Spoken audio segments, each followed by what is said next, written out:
हाँ hello. 15 minute के लिए पुलिस को हटा लो, बता देंगे किसमें हिम्मत है, कौन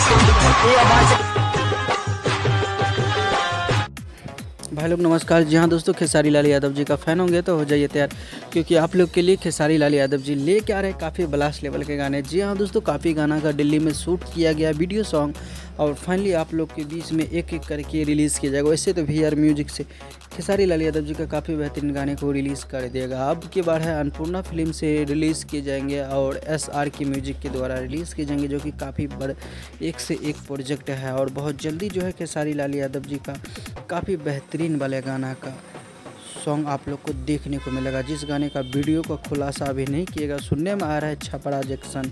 जी हाँ दोस्तों, ऐसा ही कुछ टाइटल का खुलासा किया गया है सूत्रों के मुताबिक। जैसे ही फाइनल टाइटल आता है तो आप लोग को बता दिया जाएगा, और रहिए आप लोग तैयार। और खेसारी लाल यादव जी से सच्ची मोहब्बत करते तो इस वीडियो को एक लाइक करिए, चैनल को सब्सक्राइब करिए। मिलते फिर से नेक्स्ट वीडियो के साथ, तब तक के लिए bye, take care, love you all, धन्यवाद।